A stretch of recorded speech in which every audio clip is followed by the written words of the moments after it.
Hello and congratulations! You're watching the final part of the Sherrill Library Introduction to APA tutorial. In this last one, we'll look at some special considerations for the body of your paper and certain types of in-text citations. Let's start with tackling long quotations, called block quotations. According to the APA Style Manual, quotations that are 40 words or more are considered block quotations and are formatted differently than regular quotes. So here are some of those rules for formatting them. Block quotations start on their own line. They are preceded by a signal phrase followed by a colon. The entire block quotation is indented 0.5 inches, which is the same as an indentation for a new paragraph. The entire block quote is also double-spaced. Block quotations are not surrounded by any quotation marks, nor are they italicized. The punctuation at the end of the block quote goes before the citation. The page number is included on the last line of the block quotation. And the text after the block quotation begins on its own line with no indentation. It's considered a continuation of the paragraph that precedes it. Here's an example of a block quotation within a research paper. Take a minute and pause the video to familiarize yourself with the format. Normally all of the lines, including the quote, would be double-spaced, but it's single-spaced here to fit nicely on your screen. Having learned about block quotes, we'll now move on to another issue you may encounter. Sources that don't have an author. You already know how to format a reference without an author for the references page, but how do you cite that source in the text? If the source was created by a group or organization, use that in place of the author's name. Here, it's the Council for Education in the Arts.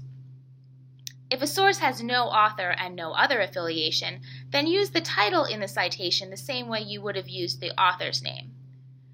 Always do your very best to find the name of the author of a source, or at least a group associated with writing it. Thinking critically about information means knowing who wrote it. This brings us to how to format titles in the body of the text and in-text citations. Sometimes titles in the body are formatted differently than they are on the references page. For example, in the body of a paper, all the words except the prepositions are capitalized in the title of a journal article, and on the reference page, that same article's title within the reference only has the first word, proper nouns, and the first word of the subtitle capitalized. Sentence-style capitalization. You can see the difference here in this example where we have the journal article title as it appears in the body of the paper, just below the journal article title as it appears in the reference on the references page. Do you see the difference now that you're comparing them? And now we have a similar example showing how you format the title of the book in the reference versus how you format it in the body of the paper, seen here at the bottom. Again, the title on the references page uses sentence-style capitalization.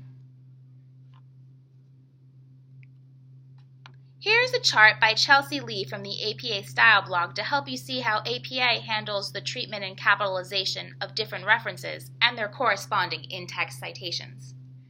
The APA Style blog is filled with helpful visuals like this.